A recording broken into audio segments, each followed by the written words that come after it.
இன்னைக்கு காலையில ஒரு 3:30 இருக்கும். சும்மா பேச்சு ஐடி ஹேக் ஆயிருக்குது. விண்டோஸ்ல இருந்து சும்மா பேச்சு அக்கௌண்ட்டை லாக் அவுட் பண்ணிருக்காங்க. வேற எவனோ ஒருத்தன் வீடியோவை போட்டிருக்கான். காலையில எந்திரிச்சு பார்த்தா என் சேனலுக்குள்ள வேற ஒருத்த வீடியோ இருக்குது. எனக்கு எப்படி இருக்கும்? பகீர்னு இருந்துச்சு. அப்புறம் கூகுள் செக்யூரிட்டி ஃபீச்சர்ஸ்லாம் வச்சு பாஸ்வேர்டை சேஞ்ச் பண்ணி எப்படியோ ரெக்கவர் பண்ணிட்டேன். இதுக்கப்புறம் ஹேக் ஆனிச்சுன்னா பண்ண முடியுமான்னு தெரியல.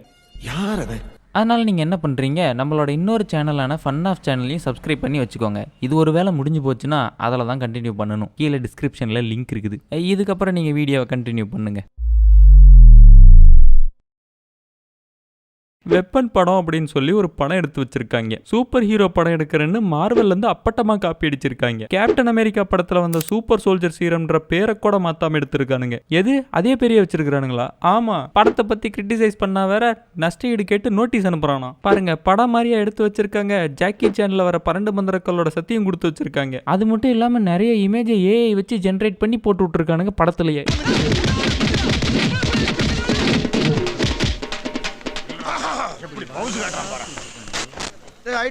இந்த படத்தை மேம்போக்கா பார்த்தமாலும் ஐயா நல்லா இல்ல அப்படின்னு தான் சொல்ல தோணுது. உள்ள கொஞ்சம் டீப்பா ஆராய்ஞ்சு பார்த்தாலும் ஐயா நல்லா இல்ல அப்படின்னு தான் சொல்ல தோணுது. படமா இது?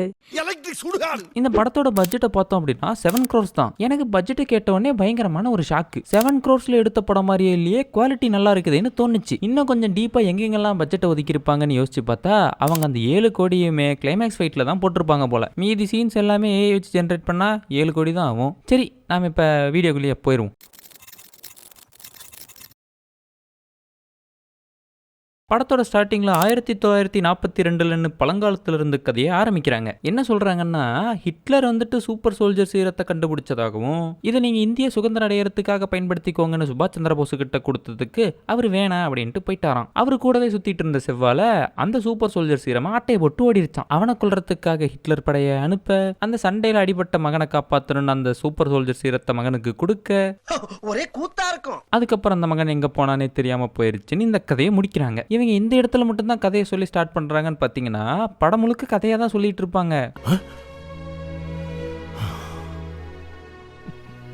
அப்படி கதையை சொல்றதுக்கு தான் நான் இருக்கேன்ல, நீ மட்டும்தான் இருக்க. படத்தை ஸ்டார்ட் பண்ணாங்கன்னா படம் ஃபுல்லா ஒரே இருட்டா இருக்குது. 3D படம் பார்க்கும்போது கூட எனக்கு இவ்வளோ இருட்டா தெரிஞ்சதுலடா. என்னடா இவ்வளோ இருட்டா எடுத்து வச்சிருக்கீங்க? காட்டுக்கு நடுவில் ஒரு பிளாஸ்ட். அந்த பிளாஸ்ட்ல இருந்து பறந்து வந்து ஒருத்தர் தண்ணிக்குள்ள விழுவுறாரு. அந்த இடத்துக்கு ஒரு டீம் ஆஃப் கும்பலிங் வந்து அந்த ஆளை பிடிச்சிட்டு போறாங்க. யார் அது?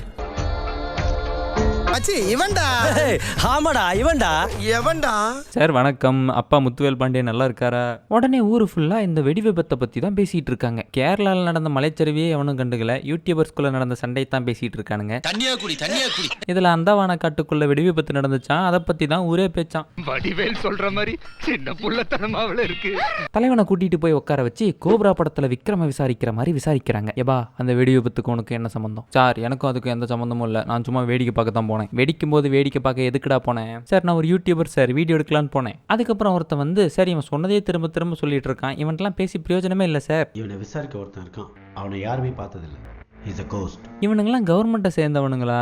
என்னத்துக்கு மிலிட்ரிலாம் வச்சுட்டு திரியிறானுங்க? யார் இவனுங்க? அதுக்கப்புறம் அவன் வந்து பேசுறான் பேசிக்கிட்டே இருக்கிறான்.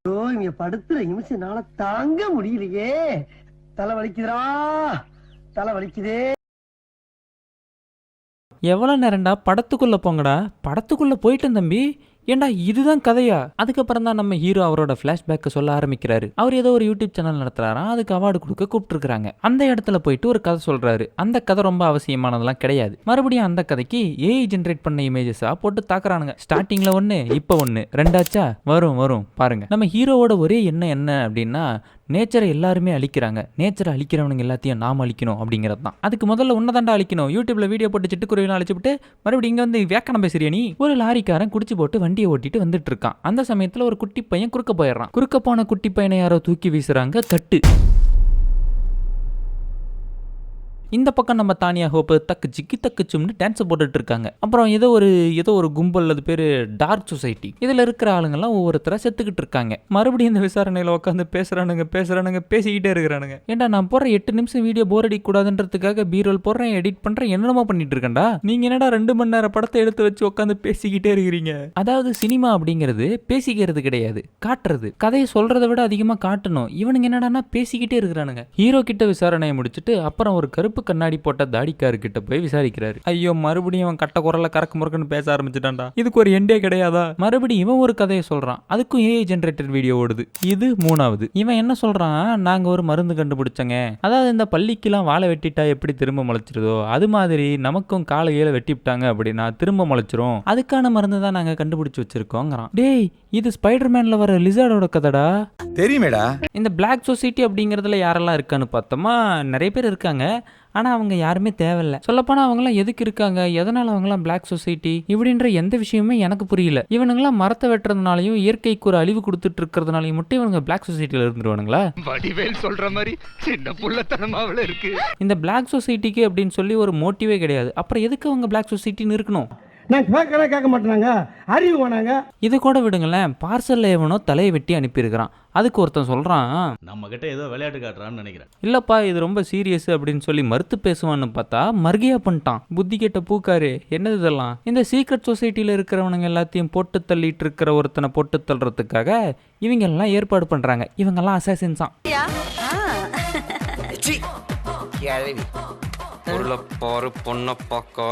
இந்த சூப்பர் பவர் இருக்கிறவங்களை கண்டுபிடிக்கிறதுக்காக ஒரு டிவைஸ் செஞ்சிருக்காரு. அந்த டிவைஸை இந்த அசாசின்ஸ் கிட்ட கொடுத்து போய் முடிச்சிட்டு வாங்கப்பான்னு அனுப்பி வைக்கிறாங்க. அப்புறம் இதை சொல்ல மறந்துட்டேன், நம்ம தானியா ஹோப்பும் முத்துவேல் பாண்டியனோட பையனும் லவ் பண்றாங்கப்பா. படத்தோட ஸ்டார்டிங்ல ஞாபகம் இருக்கா, ஒருத்தன் குடிச்சிட்டு லாரி ஓட்டிட்டு அந்த பையனை எஸ்கேப் பண்ணி அந்த வீடியோவை யூடியூப்ல பார்த்துட்டு சரி போய் நம்ம அந்த சூப்பர் ஹீரோவை தேடலாம் அப்படின்னு சொல்லிட்டு கிளம்புறாங்க. இவங்கெல்லாம் விசாரணையை போட்டு வந்து நைட்டு கேம்ப் ஃபயர்ல உட்காந்தா, நீங்கெல்லாம் தப்பா நாள் கிட்ட போய் விசாரிச்சுட்டு இருக்கிறீங்க, நாம போய் விசாரிக்க வேண்டியது அந்த பையனை. நாளைக்கு அந்த பையனை பத்தி போய் விசாரிங்க. டே முண்டம், இதை முன்னியே சொல்லியிருக்கலாம்லடா. அதான் இப்ப சொல்லிட்டேன்ல, விடுங்க. விசாரிக்க போன இடத்துல நம்ம தானியா ஹோப்பை லாக் பண்ணி கையை உடச்சு போடுறானுங்க. அந்த இடத்துல தான் இறங்குறாரு நம்ம சத்யராஜ். இப்ப இவரோட பவர்ஸ் எல்லாம் என்ன அப்படின்னு சொல்லி பார்க்க போறோம். பவர் 1, சூப்பர்மேன் மாதிரி அவர் உடம்புல புல்லட் பட்டா நசுங்கி போயிடும்.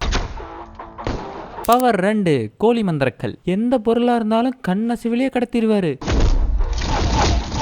பவர் 3, தாருக்கு அவரோட சுத்தி கூப்பிட்டா தான் வரும், ஆனா இவருக்கு எதை கூப்பிட்டாலும் வரும். எது கூப்பிட்டாலும் வருமா? ஏய் பொருளுங்கடா. பவர் 4, காலமந்திரக்கல், இவரால் ஒத்த கையில ஒரு மனுஷனை கழுத்தை பிடிச்சு தூக்கிட முடியும். பவர் 5, குதிரை மந்திரக்கல், உடம்புல என்ன அடிபட்டு இருந்தாலும் பரவாயில்ல அவரு சரி பண்ணிடுவாரு. பாருங்க, தானியா ஹோப்போட உடஞ்ச கையை கூட அவர் தான் சரி பண்றாரு. கையை காப்பாத்திட்டு சுருட்ட பத்த வச்சு வாக்க போட்டு போனா இன்டர்மிஷன் தானே. நம்ம தானியா ஹோப் இருந்துகிட்டு சூப்பர் பவர் இருக்கிற சத்யராஜை பார்த்து பயந்துகிட்டாங்க. பின்ன கண்ட சூப்பர் பவர்ஸ் எல்லாம் கொடுத்து வச்சிருந்தா பயப்படாம. இந்த டார்க் சொசைட்டில இருக்கிற இவர் இருக்காரு இல்லையா, இவர் கையில ஏகப்பட்ட டெக்னாலஜிஸ் இருக்குது. இங்க 2 பேர் உட்காந்து பேசிட்டு இருக்கானுங்க. அதை எங்க இருந்தா அவர் கவனிச்சிட்டு இருக்காரு. எப்படின்னா ஒரு ஈ மாதிரி இருக்கிற ஒரு ரோபோட்டை வச்சு. சரி அதை வச்சு அவரால் கேட்க முடியுதுன்னு கூட வச்சுக்குவோமே, பார்க்கவும் முடியுது. சரி பார்க்க முடியுதுன்னு கூட வச்சுக்குவோமே, அதை வச்சு வெடிக்க வைக்கவே முடியுது. இதெல்லாம் நம்புற மாதிரி அங்க இருக்குது. முதல்ல நானும் தான் அதை நம்பலை. சரி இருக்கிற இல்லாஜிக்கல்ல எதுவும் இருந்துட்டு போட்டுமேன்னு விட்டுட்டேன். அப்புறம் சத்யராஜோட வாழ்க்கையை காட்டுறாங்க. அவர் எவ்வளோ ஜாலியாக வாழ்றாரு, அந்த சூப்பர் பவர்ஸை வச்சு அவர் என்னென்னலாம் வித்த காட்டிட்டு இருக்காருலாம் காட்டிட்டு இருக்காங்க. சரி இந்த அசாசின்லாம் இருந்தாங்களே அவங்களாம் என்னன்னாங்க, இப்போதான் அவங்களாம் வந்துட்டு அந்த சூப்பர் ஹியூமனை தேடி போய்கிட்டு இருக்கிறாங்க. டாக்டர் நீங்கள் கொடுத்த டிவைஸில் ஏதோ கோளாறுன்னு நினைக்கிறேன், 2 இடத்த பிக் பண்ணி காட்டுது. டிவைஸில் எந்த கோளாறும் இல்லைப்பா, நீங்கள் தேடிட்டு இருக்கிற ஒரு சூப்பர் ஹியூமன் தெரியுமா?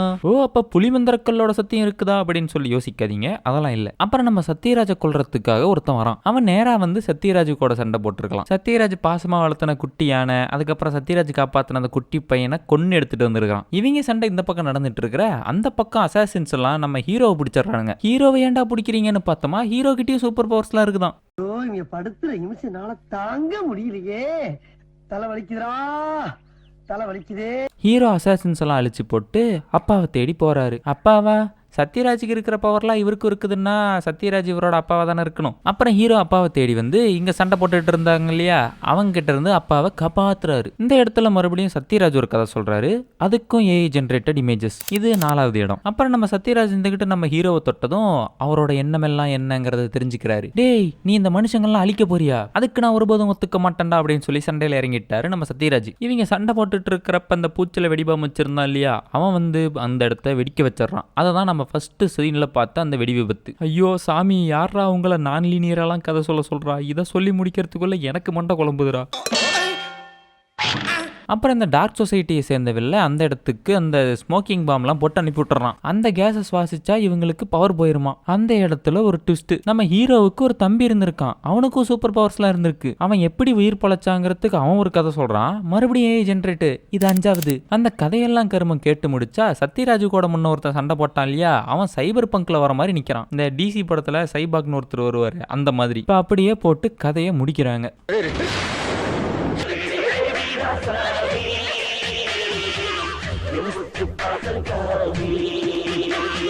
இது விஷுவலா ஒரு பெட்டரான படம் அப்படின்னு சொன்னாலும் கூட ரைட்டிங்ல சரியா கோட்டை விட்ட ஒரு படம். மீதியெல்லாம் செகண்ட் பார்ட்ல தான் ப்ரோ காட்டுவாங்க அப்படின்னா வேணாம், எங்களுக்கு முதல்ல ஃபர்ஸ்ட் பார்ட்டை ஒழுங்கா காட்டுங்க. கதையெல்லாம் கொண்டு போய் செகண்ட் பார்ட்ல வச்சுட்டு ஃபர்ஸ்ட் பார்ட்ல என்ன பண்றீங்க? இதே மாதிரி ஒரு படம் இன்னொன்னுக்குது, அடுத்து அதுதான். சரி, நான் உங்களை அடுத்த வீடியோல வந்து பார்க்குறேன். Bye bye.